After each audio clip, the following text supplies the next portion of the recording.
Hello and welcome to the next installment of Forward Finance, the podcast where we navigate the digital age of finance. Today we will be talking about AI again. So we have been talking with Wouter Born previously, who's a financial tech investor, and he has been telling us a lot of things about various AI solutions and various technological solutions in which he is investing in, which he's working with.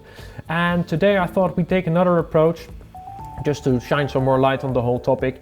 And with me I have Paul and Arend, who will introduce themselves shortly. The problem is now, where do you go from there? Because we already fed it everything humanity has to offer, all the books, all the internet, everything. There's no more. And some of you probably, if you read about this, have already heard about model collapse. So it's the phenomenon where a large language model that performs really well suddenly stops performing well. And one of the reasons for model collapse is if you train it on output of another generative model, so not human output, but generated output, it will start reinforcing the mistakes rather than the correct things in there. And the entire model will totally collapse. Paul, can you give us a quick introduction about yourself? Yeah, thanks Jeroen. So I'm Paul van Gent. I'm a software engineering consultant. I work at FreshMinds, a software engineering consultancy in Leiden. My background is in AI, so I worked for a long time at Delft University of Technology, where I taught AI courses, and nowadays I am a software consultant, but I still teach AI courses to business. That's in a nutshell about me. All right, cool. Arend, can you tell us something about yourself? Arend and Hartog, working for almost 5 years at Finext as a business consultant and a project lead, and always in the exploration of relevant use cases and new technologies for our clients. Okay, so let's definitely dive into the show. So a recurring theme in the show is that we check out what kind of events have you been going through or anything relevant. So Arend, can you please elaborate on things that you have been visiting in the last few months? I didn't visit events in person about AI, to be honest. Did watch many webinars, for example. Especially these tech companies organizing many webinars with relevant contents about the recent developments of their tech stuff, of course, and also the best practices with their clients. However, I organized a CFO dinner with Finext, with clients, and with a professor from the Erasmus University to introduce AI for CFOs. And we know that AI is a topic also in the C-board and on C-level in the board, and that's also why we thought it would be interesting to introduce them with AI, not with the hype, but to go beyond the hype and really understand the basics of AI. If you need to make an investment decision about AI, that you really understand it and know what you're putting your money in. Of course, yeah, I think that's only sensible to completely understand what you're actually investing in. So that's exactly. I think it's a good initiative. Yep. And because of that, also we have with us Paul, who I believe that you make your own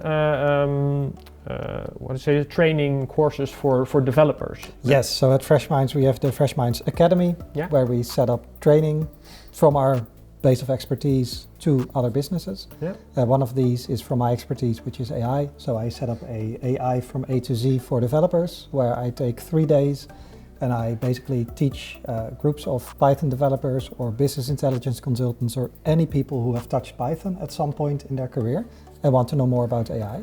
So I teach them from the basics all the way from what happened in the 50s up until now. So we go through the mathematics, we go through the code behind it, and it's really not that complex, not as complex as you would expect. I believe some time ago we released a video where we actually explained. So this is a short summary of the 3-day course, right? Short. Minus the code, minus the mathematics, minus the exactly. Yes, it's for management. Yes. It's in a nutshell. Yes. So we teach the people to work with industry standard tooling like TensorFlow and Keras and really build their own models that can do predictive stuff, and also teach them how the large language models work. And so far it's a big success. Wow, that's great to hear. I've always loved to see people thrive on success. What about yourself, Jeroen? Well, in preparation of today, I've been watching tons and tons of YouTube videos. So if you open up my YouTube now, it will be the algorithm AI. thinks I'm really interested in AI. So you will see all kinds of introduction of how to use ChatGPT and how to use a Microsoft Copilot. I've been using it myself for a while, and basically when I use it to generate marketing text or anything like that, it's just perfect. When I say I want to write a LinkedIn post, for example, for the podcast, I want to alert my audience for a new podcast episode. Can you write me a quick LinkedIn message? It will deliver exactly how I want it, complete with hashtags that are relevant, referencing certain events. So that's nice. However, if I want to use it for my day-to-day job as a EPM consultant, where I assist companies in their financial consolidation, budgeting, planning, etc., it's just currently, as of recording, it's garbage. It's not usable yet. So I'm really keen to talk today about, so a lot of my listeners and our clients, the financials in the Netherlands, are looking more towards AI because it is coming and we should be keeping an eye on it. But today I would like to discuss with you guys, like, what are use cases, what are things to look out for, what are like common pitfalls and traps, but also what are the cases where you can use it, where it's actually usable and might it boost your productivity or something like that. So I think that's a really large question. So I'm giving you guys a lot of ideas to bounce around with, but let's start on a positive note. So basically, you're working in finance, corporate finance, or you're working in IT. What do you use the AI models that are currently on the market for yourself? What are the positive benefits of using these AI tools? So a big example is GitHub Copilot, or from JetBrains, they have their own, which is a developer of IDEs, so development environments basically, so Microsoft Word for code. You have GitHub Copilot also, who at this point look at all the code you have in your project and can make sort of predictions what you want to add to it. So say I have 5 pages open for a web application to do some financial task, and I start writing new code, it will sort of help me auto-complete what I'm doing. Is it good enough? It really, really, really depends on what I'm trying to do. So of course these AIs, they learn from examples and they replicate the examples they learned from, and they are generative but not really that creative, I would say. So if I do boilerplate things, so that is to say standard blocks of code that otherwise you would get from Stack Overflow or from other coding websites, it's very good. It's very good.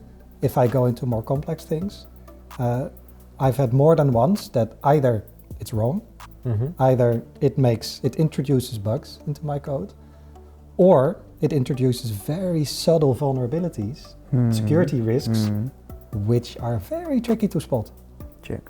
And that is dangerous because then you release it. And that is, I think, my main stance for today. It's being skeptical about these things. Yes, it's wonderful stuff, but you don't know when it's right and when it's wrong. And especially when you start to do complex things, it's difficult to catch this. So does it accelerate my work? That's your question in the end. Yes, exactly. Sometimes. Sometimes. But more often not. And actually for the last few months, I have had a Copilot turned off. So at my client, we did a experiment where you could use Copilot, because remember, it is sending all the code base over the wire to Microsoft servers to make predictions. Yes. So that is tricky because code bases are secret. And we recently had in the news that Samsung chip designs got leaked because some engineer used ChatGPT to help create testing examples for their chips. This is very tricky. Yeah, then you get into a lot of nasty work regarding intellectual property. So we had permission to do this, but I turned it off at some point because it's just hindering me more often than it's accelerating. Right. And you, Arend? Interesting question. I think not in my own work per se. When we look at EPM space, I think there are some intelligence within the systems already. I think it's still in the early innings as well. Some regressive forecasting, time series forecasting, for example, is included, but it is still in the early innings. What I think is way more interesting also for financials is, for example, the integration of Python in Excel, or the introduction of data notebooks as well for financials. Data notebooks are known as a tool for, especially for data scientists, because they understand, SQL, Python, etc., etc. But also with Gen AI included, you don't have to understand Python or SQL yourself to be able to write SQL series. So I think these kind of tools are helpful for day-to-day tasks, for financials, and are interesting to experiment with. But I think we are still quite early, and when I look at myself, my own work, of course I use ChatGPT sometimes to rewrite something for grammar or whatever. It speeds up my process, it accelerates some of my tasks. But in the end, I think we are still way more creative than, for example, ChatGPT. And that's it basically. And expertise is important then, I guess, right? Because luckily we've all used ChatGPT, I guess, at this point. We've all seen it, as they say, hallucinate. So it's very confident, but it's wrong. Now say you don't know Python, you're writing an algorithm for a client, and you don't know what's happening, so you still need the expertise then to judge this. So I think it can do the legwork for you. So it can what you say, standard blocks of code, come up with a suggestion at first, and then you use that as a jumping board to start the rest of your project on. But of course you need to have the expertise. So basically, yes, the financial can use Python or SQL or other various languages in order to generate data for them, for forecasting, analysis or something. But at the same time, you still need to be able to understand the code and understand what it's doing in order to not fall into obvious traps, basically. And this is something we overlook way too easily. It is really important to understand what it does for you, because it's otherwise a black box. And especially as a financial, and even more when you are in the field of risk or other side fields, it's really important to understand what is going on, what is happening, and how it creates the outcome, especially the outcome. And be aware of the pitfalls, like as you say, right? So long day ago, before I went into computer science, I studied psychology and statistics, and humans tend to over-rely on technology, like right away. If it looks convincing, if it acts convincing, okay, I'll trust it, right? It must be convincing. And that's tricky, right? Because as we talked about in the video we released, we have the Eliza effect, where we had in the 70s a chatbot that does nothing complex. It's nowhere near what ChatGPT does, but still it looks human, it feels human. And then people tend to rely on it, and we all know the examples. So I will put the video that we've recorded. I will put it in the show notes. But basically, if you have this bot and it spirals out of control, it can do all kinds of damage, which is actually an interesting part of the video. So definitely watch if you're interested in some drama.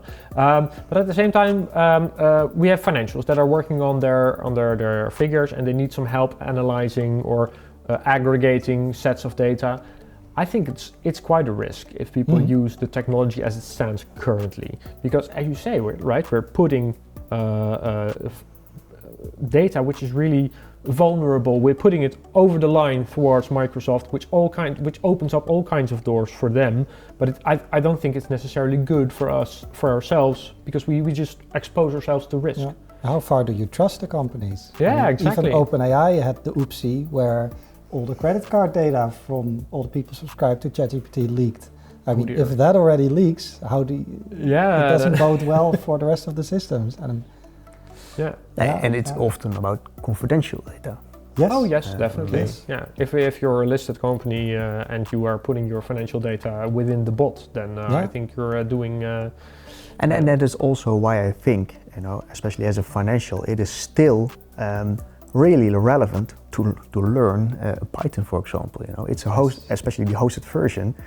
You can use the whole intelligence hosted via a hosted version, and then you don't expose your confidential data to all these vulnerabilities, and that's still the future, I guess. In a future episode, I know that because I'm also doing the planning of the podcast. In a future episode, we will be watching specifically towards a statistical forecasting model, which has been developed by our BI sister company called Rockfeather. So if you're interested in forecasting and statistical forecasting specifically, then definitely keep an eye out on one of the next few episodes, because something will be of interest there. But yeah, of course, we have to take into account that when you send over data to someone else, then you're exposed, because there's not risk. only your own security is a risk in itself, but the other person's security is also a factor in the safety of your own data, which is really important to understand. Yeah. We've seen just this week and last week, and it's been all over the news for the entire year, that like foreign state actors breach Microsoft systems. Yeah. Right? So Microsoft is really trying hard to keep things secure, and they're really leading in that. But even that is not enough. Yeah. So you can trust them, but then if someone breaches their system, it's out of their hands. So it's be wary. Yeah. And I think with most IT systems, of course, when somebody say it's completely safe, it's run away. Run away. Exactly. Yeah. So yeah, especially when it's connected to the internet, I think in principle it's not necessarily safe. Yeah. So, but of course we are being quite skeptical here, and I don't want to be the harbinger of doom. Sure. But we've seen interesting developments over the last few years, culminating into ChatGPT, which took the world by storm, of course, a little bit more than a year ago. So I'm interested to see what you guys think of the future. I think that's a hard question, so that's why I'm asking it and not answering it myself. Paul, where do you see the future heading towards, if you look from your perspective? So this is a question with many facets, Jeroen. So we are dependent on unknowns. So I would say we are waiting for the next revolution, as it were, in terms of AI algorithm and architecture. So the current thing we have is already dating way back, like 20, 30 years old. Yeah. The underlying engine, this is something I talk about in the course I teach as well, and it's sort of been expanded upon and built to a larger scale over the last decades, partially driven by lower compute costs, partially driven by bigger data sets that are publicly available nowadays. Mm-hmm. So actually we're still doing the same old trick, only on a larger scale, and that leads to more. For the listeners that haven't seen the video yet, what can you explain the old trick?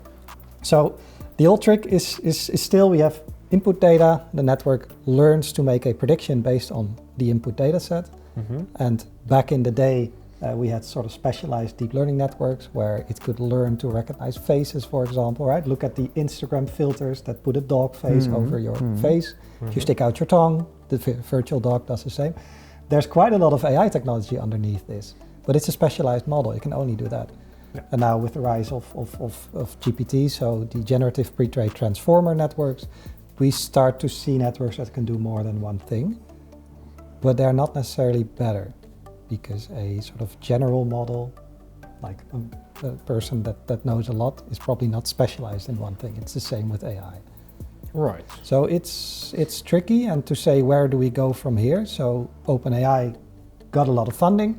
They basically scaled it up as big as they could, up into the size of entire data centers, crammed the entire internet through the language model, and now it can talk really well.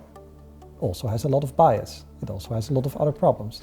Yeah. But the problem is now, where do you go from there? Because we already fed it everything humanity has to offer, all the books, all the internet, everything. There's no more.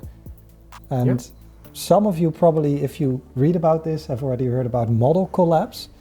So it's the phenomenon where a large language model that performs really well suddenly stops performing well. And one of the reasons for model collapse is if you train it on output of another generative model, so not human output, but generated output, it will start reinforcing the mistakes rather than the correct things in there. And the entire model will totally collapse. Now, what is happening nowadays? GPT is out in the wild, ChatGPT is out in the wild, Copilot's out in the wild. Everything going onto social media, I would say 80% of it, is AI generated. And the next generation of AI models is ingesting all of it. Yeah. I'm not convinced they're going to be better. So it's very difficult for me to answer what's the future going to bring, because there's this unknown factor where we cannot just scale it up more. We need to be smarter with how we build the systems and what we do with it. That's why you mentioned that we've had a few revolutions, as it were, in the history of AI. We're basically waiting for the next revolution. I would say so. Yes, I would definitely say so. Yeah. Right. And it would be hard to predict what kind of a revolution it were. Otherwise, this were the start of the revolution. Yeah. But let's do it. Oh, that's interesting. We can talk about what's there now, right? So now we are near the top of the hype cycle, probably. Yeah. If we really push through the hype and look at what remains, I'm going to say there's going to be very useful tooling coming out of this. So we already know it can help you write social media posts, it can help you analyze text, write pretty decent text. So it can sort of help kickstart your creative process. Yeah. And what Microsoft's really doing with Copilot is putting it and integrating it everywhere. And I mean, integration is always king, right? Same with Adobe Photoshop, with the generative pre-fill that they have now. It is not any better than DALL-E or the other ones, but it is right in Photoshop underneath a button. Copilot is right in Word underneath a button, and convenience wins. So this is going to be very handy tooling. So an example that we do right now with clients is when we do meetings over Teams transcribes the meeting, and then Copilot makes a summary and action points for everyone to do. Perfect, and that is a real accelerator. That works. Yeah, I'm using actually one of those things as when I have interviews with my clients for marketing purposes or anything. I basically have the bots write the transcript for me, and I throw the transcript into a language model to make a summary for me. Yeah. And then it comes up with these nice, and of course I have to go over it and adjust it here and there, because it will, of course the transcription is sometimes pretty bad, or our accents are bad, I don't know, I'm just blaming the bot. But if you go over it, then it saves a lot of time. So the other day I had an interview, and 15 minutes after the interview I sent the summary towards the guy that did the interview, and that's really You also get funny behavior. So I was talking to two colleagues separately. Yeah. One of them said, "Oh, I love ChatGPT. I can give it a bullet point and it will make an email for me. I can send it. Saves me so much time." And the other colleague said, "This email, I can put it to ChatGPT and create bullet points for me. So I don't need to read the whole email." It's kind of weird if you think about it, but that's happening too, of course. Oh yeah, that's an interesting one. Definitely. And you, Arend, where do you see this all heading towards in the near future? Before we move to what I hope will be the next revolution, I think first of all we still need to understand the importance of data management. It is still all about data, and especially when we want to make, for example, large language models, but also other models, be way more relevant to your specific company related questions, finance related questions, risk related questions, or whatever. It starts all with data management. So first of all, put your data management at first. Next to that, it is about incorporating company data into the right models to generate the output. And I think that's still way ahead from where we are currently, but it is still in this, let's say, wave of AI. What I hope is the next wave of AI. Currently, we work based on prompts. So you are a prompt engineer and you get a lot of information out of it. Bullets, an email, suggestions for your next blog, or a summary of the financial results from last month or whatever. Yeah. Again, a lot of information. What I hope the next wave is about is putting all this information and synthesize and get insights from it. And insights that provides you the information to be really data-driven. I think currently being a data-driven company or whatever is on top of the hype probably, and I don't see it into practice yet. We think we are a data-driven company, and sometimes, of course, it enhances our decisions because of the insights we extract from it ourselves.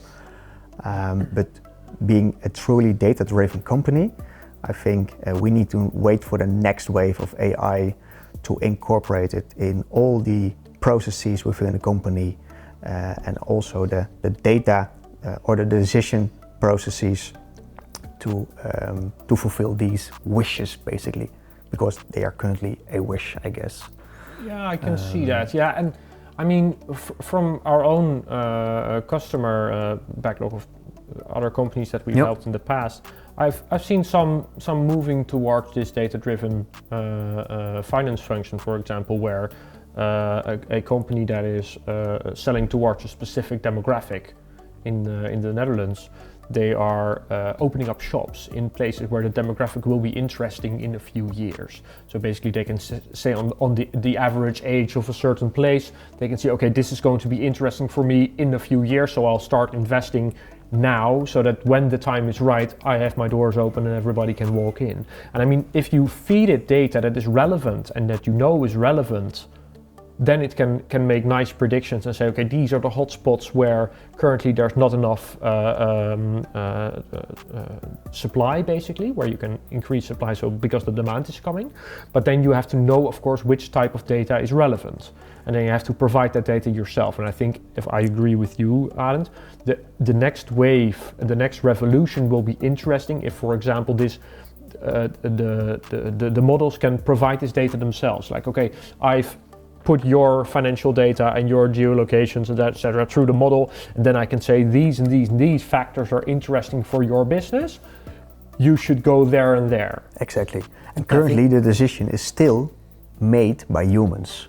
And in the next wave maybe as well, but the decision is still made by humans, and we use some data, information and insights to make a better decision. Yeah, but the decision is still made by humans. And to be a truly data-driven company, I think that's just an imagination yet. And that's what we like to be in, of course.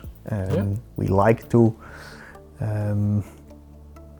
think about the future and what is next. But again, that's what I think is the next wave of AI. Among our customers, so people are already working more and more towards that particular place, exactly. Yep. But it's not yet there as the hype cycle says it is. So basically we're following the hype still and trying to replicate it in some kind of way. Exactly. But I think in the future these kinds of developments might be interesting and should be coming. And it is not only about technology, it is also about the psychological effects. Yeah.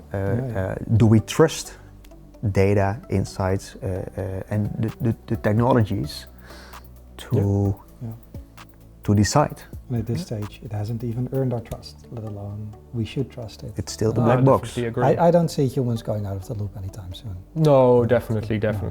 So this is a dangerous thing to say because, for the also way into the future, we are data-informed companies, probably, but not data-driven yet.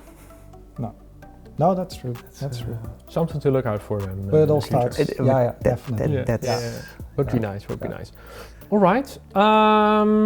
Any closing thoughts, guys? So basically, we've been talking about AI so far and the impact that it has and it might be having in the near future. Any closing thoughts? Things you want to address towards the audience?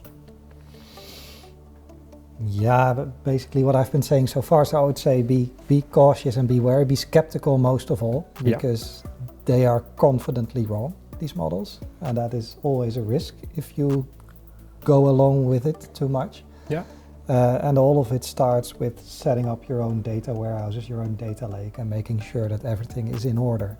So too often we still come to clients and we find a bunch of Excel files as being the root of all the data source, where there's a lot of tooling out there that can already accelerate and give you insights on the fly. Yeah. No AI needed at all, and it will do very well. So it's definitely something for I can totally get behind that piece of advice, definitely. Thank you, Paul. Yeah. Arend, do you have any closing thoughts on the topic? Be curious. Keep experimenting. This field evolves quite rapidly. It's data, it's technology. It's also the talent that's coming into your company, especially talent from the younger ages. They are way more familiar with technologies, interacting with technologies, being led by data. Remind yourself of that. Keep experimenting. And stay humble, of course. Right, I think that's a great summary as well. Be curious, but don't lean too much on it. So I think that's a good general takeaway of our take on AI for the financial and for people in IT, basically, as of recording. And with that thought, we are coming to a close of this particular episode of the podcast. I wish to thank you very much, Paul, for your attendance. You're welcome. Sure. And thank you as well, Arend, for your attendance. Thank you. And if you have any questions, any input that you wish to contribute to the podcast, please email me at podcast@finext.com. So we can take that into account, even if you have questions or certain topics that you want to discuss in future episodes. If you're interested in a career in either finance, AI, or IT, you can use the same email address and address it, and we'll forward to the relevant parties. I will put in the show notes the LinkedIn bios of both gentlemen here, so you can follow them on LinkedIn if you are interested in keeping up to date with the next revolution of AI.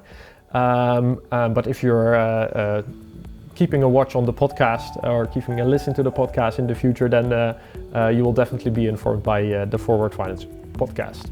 Thank you very much, and we'll see you again in the future.